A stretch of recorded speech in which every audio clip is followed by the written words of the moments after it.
Hi Bricky! Today we're going to read Infinity and Me. So, the thing I like most about this book is not only does it have really cool pictures, but also it's all about numbers. And you know what? Grandma loved numbers.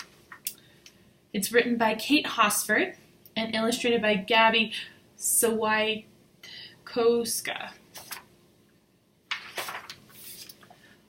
The night I got my new red shoes, I couldn't wait to wear them to school. I was too excited to sleep, so I went outside and sat on the lawn. When I looked up, I shivered. The sky seemed so huge and cold. How many stars were in the sky? 1,000,000? 1,000,000,000?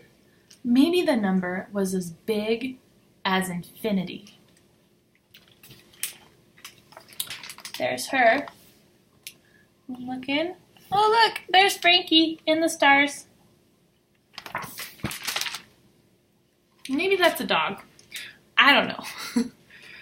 I started to feel very, very small. How could I even think about something as big as infinity?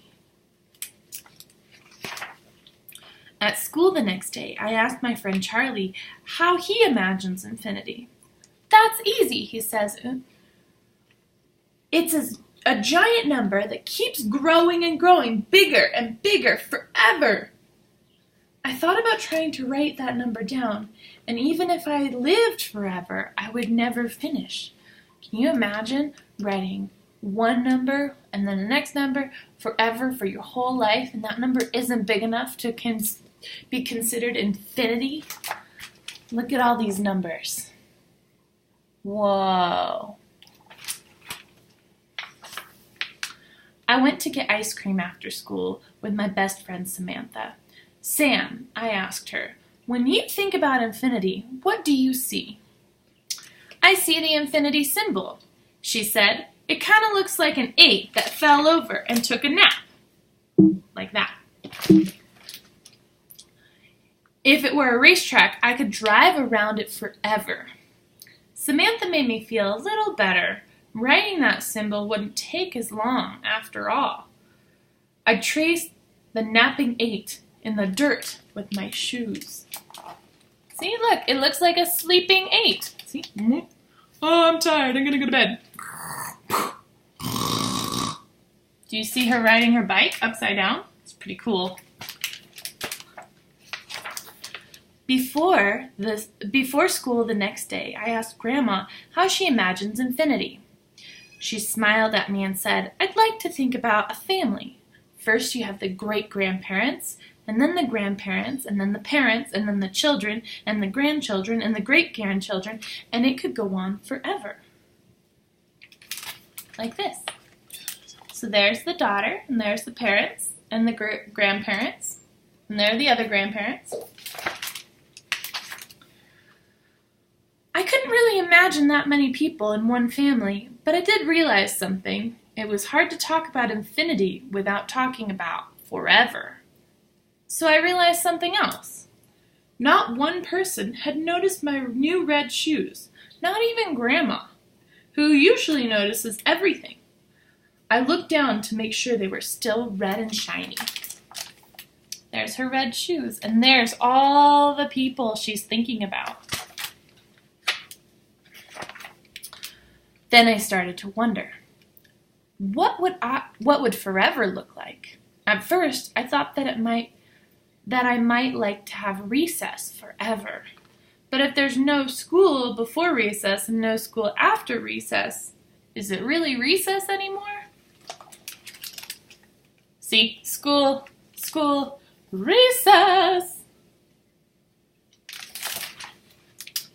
And I just have to add in that there's a really amazing picture of a little girl holding an elephant right here.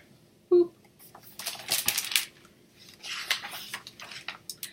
Maybe I'd like to be 8 forever. But I didn't know if Samantha would still want to be my best friend when she was 85 and I was just 8. See? There's them best friends.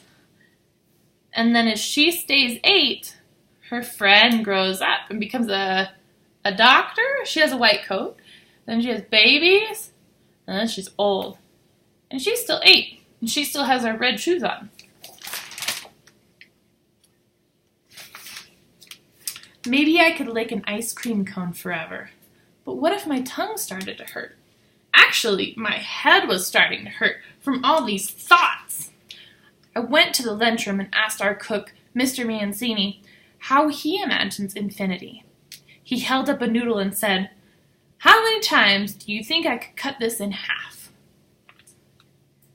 I cut it in half 6 times, but then it got too small, and I was afraid I might cut my finger instead. "In your mind," said Mr. Mancini, "could you cut that piece of noodle forever?" There she is. I asked Mrs. Reed, our music teacher, about infinity, and I wished I hadn't. She said, "Picture music that goes in a circle. The notes would lead us around and around as the music would be endless." Whoa. I was starting to think that my questions about infinity might be endless.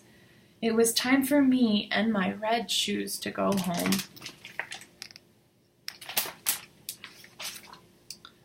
For dinner, Grandma made my favorite meal, buttered chicken and rice. She mixed the spices and looked at me and said, "Uma, I meant to tell you this morning, those are the most beautiful red shoes I have ever seen." There's Grandma.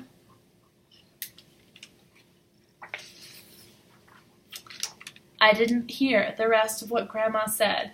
I was too busy smiling. Right then, I knew my love for her was as big as infinity.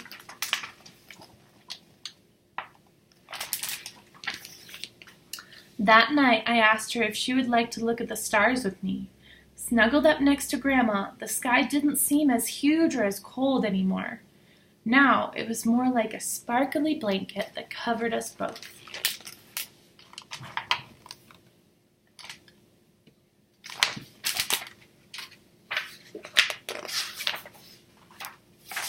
The end.